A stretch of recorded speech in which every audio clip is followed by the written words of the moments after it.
Leviticus chapter 24. Then the Lord said to Moses, "Command the Israelites to bring you pure oil of pressed olives for the light, to keep the lamps burning continually. Outside the veil of the testimony in the tent of meeting, Aaron is to tend the lamps continually before the Lord from evening until morning. This is to be a permanent statute for the generations to come. He shall tend the lamps on the pure gold lampstand before the Lord continually. You are also to take fine flour and bake 12 loaves, using 2/10 of an ephah for each loaf, and set them in 2 rows, 6 per row, on the table of pure gold before the Lord. And you are to place pure frankincense near each row, so that it may serve as a memorial portion for the bread, an offering made by fire to the Lord. Every Sabbath day the bread is to be set out before the Lord on behalf of the Israelites as a permanent covenant. It belongs to Aaron and his sons, who are to eat it in a holy place, for it is to him a most holy part of the offerings made by fire to the Lord, his portion forever. Now the son of an Israelite mother and an Egyptian father went out among the Israelites, and a fight broke out in the camp between him and an Israelite.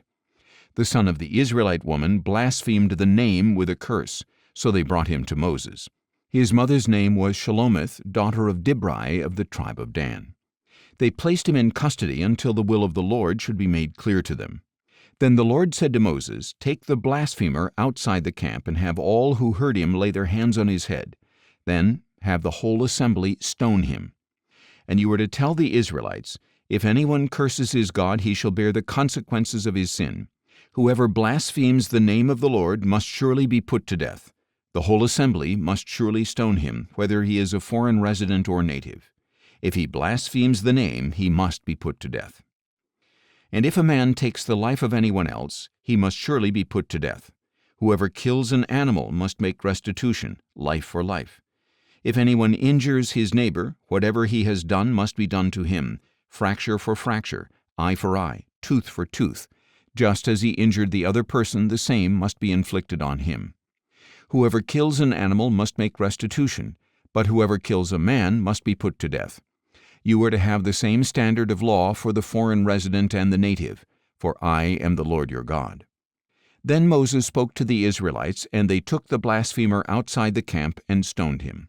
So the Israelites did as the Lord had commanded Moses. Psalms. Psalm 131. A Song of Ascents, of David. My heart is not proud, O Lord, my eyes are not haughty. I do not aspire to great things or matters too lofty for me. Surely I have stilled and quieted my soul. Like a weaned child with his mother, like a weaned child is my soul within me.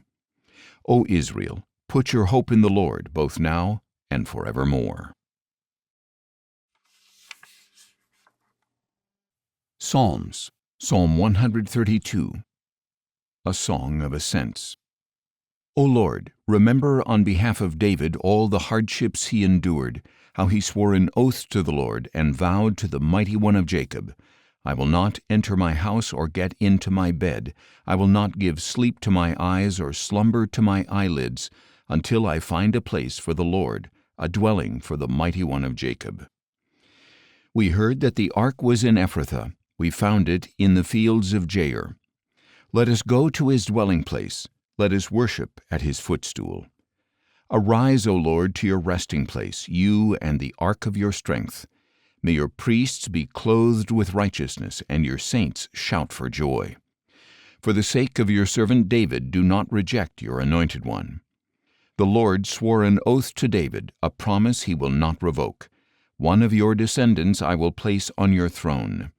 If your sons keep my covenant and the testimony I will teach them, then their sons will also sit on your throne forever and ever.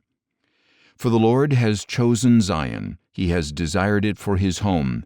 This is my resting place forever and ever. Here I will dwell, for I have desired this home. I will bless her with abundant provisions. I will satisfy her poor with bread. I will clothe her priests with salvation, and her saints will sing out in joy. There I will make a horn grow for David. I have prepared a lamp for my anointed one. I will clothe his enemies with shame, but the crown upon him will gleam. Psalms, Psalm 133, a song of ascents, of David. Behold how good and pleasant it is when brothers live together in harmony. It is like fine oil on the head, running down on the beard, running down Aaron's beard over the collar of his robes. It is like the dew of Hermon falling on the mountains of Zion. For there the Lord has bestowed the blessing of life forevermore. Psalms, Psalm 134, a song of ascents. Come, bless the Lord, all you servants of the Lord who serve by night in the house of the Lord. Lift up your hands to the sanctuary and bless the Lord. May the Lord, the maker of heaven and earth, bless you from Zion.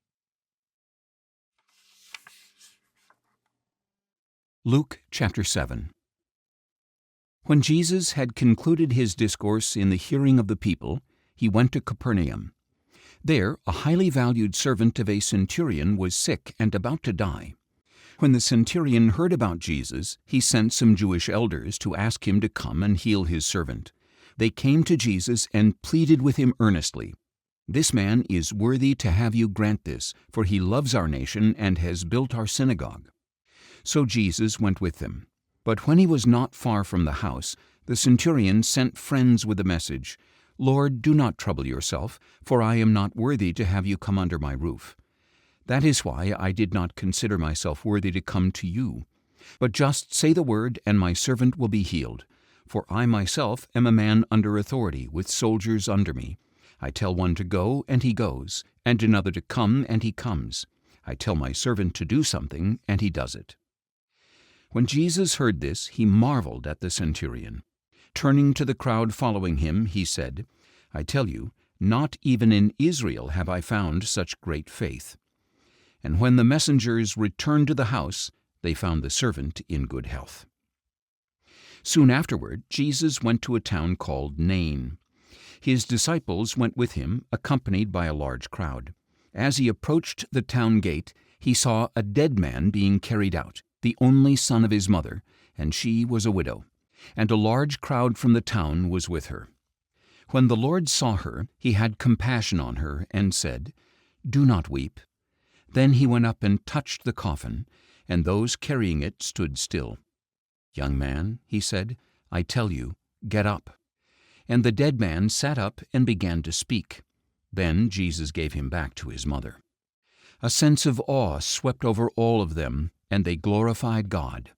"A great prophet has appeared among us," they said. "God has visited his people." And the news about Jesus spread throughout Judea and all the surrounding region. Then John's disciples informed him about all these things. So John called 2 of his disciples and sent them to ask the Lord, "Are you the one who was to come, or should we look for someone else?" When the men came to Jesus, they said, "John the Baptist sent us to ask, 'Are you the one who was to come, or should we look for someone else?'" At that very hour, Jesus healed many people of their diseases, afflictions, and evil spirits, and he gave sight to many who were blind. So he replied, "Go back and report to John what you have seen and heard. The blind receive sight, the lame walk, the lepers are cleansed, the deaf hear, the dead are raised, and the good news is preached to the poor. Blessed is the one who does not fall away on account of me." After John's messengers had left, Jesus began to speak to the crowds about John. "What did you go out into the wilderness to see? A reed swaying in the wind? Otherwise, what did you go out to see? A man dressed in fine clothes? Look, those who wear elegant clothing and live in luxury are found in palaces. What then did you go out to see? A prophet? Yes, I tell you, and more than a prophet. This is the one about whom it is written, 'Behold, I will send my messenger ahead of you who will prepare your way before you.' I tell you, among those born of women there is no one greater than John, yet even the least in the kingdom of God is greater than he." All the people who heard this, even the tax collectors, acknowledged God's justice, for they had received the baptism of John. But the Pharisees and experts in the law rejected God's purpose for themselves because they had not been baptized by John. To what then can I compare the men of this generation? What are they like? They are like children sitting in the marketplace and calling out to one another, 'We played the flute for you, and you did not dance. We sang a dirge, and you did not weep.'